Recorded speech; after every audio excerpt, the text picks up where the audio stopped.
Amerikada yashab turib doktorga borish uchun insurance, ya'ni sug'urtangiz yo'q bo'lsa, bu layfhackdan albatta foydalaning. Amerikada meditsinskiy sug'urtani turmush o'rtog'imning kompaniyasidan, IT kompaniyasidan olardik, lekin yaqinda kompaniyalar almashgani uchun bu oyga sug'urtamiz bekor bo'lib ketibdi, cancel bo'libdi.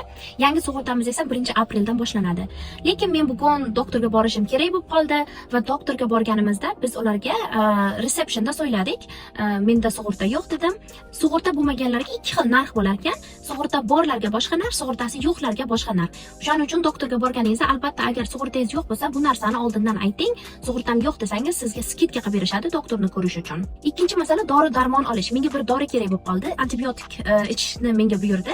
Lekin Amerikada antibiotiklar juda ham qimmat dorilarga kiradi va faqat doktordan olishingiz mumkin birinchi o'rinda, ikkinchi o'rinda juda ham qimmat dorilarga kiradi. Antibiotik olishga hozir meni insuransim yo'qligi uchun menga mana bunaqa Pharmacy Savings Card dedi doktor. Aytdiki, farmasiyaga borganingda, aptekaga borganingda albatta ularga meni insuransim yo'q va menga 80% gacha skidka qilib beradigan mana bunaqa kartani berib, menga skidka qilib ber deb ayt.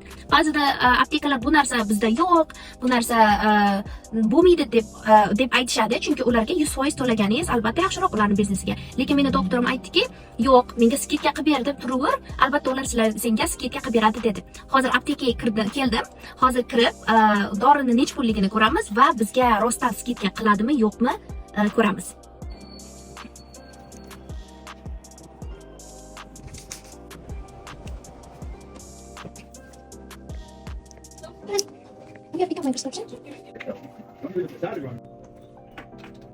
Mana hozir aptekadan dorimizni olib chiqdik. Meni dorimning narxi o'zi $25 ekan. Unaqa qimmat dori yozmabdi doktor. O'shaning uchun kuponimni qabul qilishmadi. Lekin aptekadan ham so'radim va doktorimdan ham so'radim. Agar insuransingiz yo'q bo'lsa, albatta aptekaga borganingizda ham, doktorga borganingizda ham sizga skidka qilib berishini albatta so'rab ko'ring. Va doktoringiz sizga aptekangizda ishlatish uchun 80% gacha bo'lgan skidka beruvchi kartalar berishi mumkin. Bu skidka qilib beradigan kartani menga ham doktorim berdi va sizni ham doktorga borganingizda albatta doringizni olish uchun kuponlarni so'rashni unutmang. Demak, bugun insuransiz doktor qabuliga borib dori yozdirish nech pulga tushdi. Doktor huzuriga borganimda insuransim yo'qligini aytganim uchun menga skidkada $150 qilib berishdi. Buni ichiga doktorning qabuliga kirish va diagnoz olish, aptekada esa dori $25 ga tushdi. Demak, jami $175. Juda ham ko'plar Amerikada doktor sug'urtasi juda ham qimmat deb o'ylashadi.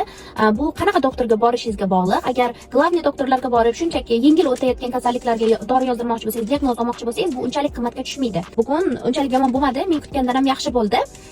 Albatta keyingi safar doktorga borganingizda insuransingiz yo'q bo'lsa skidka so'rang va dorilaringizni olishda ham doktoringizdan kupon olishingiz mumkin.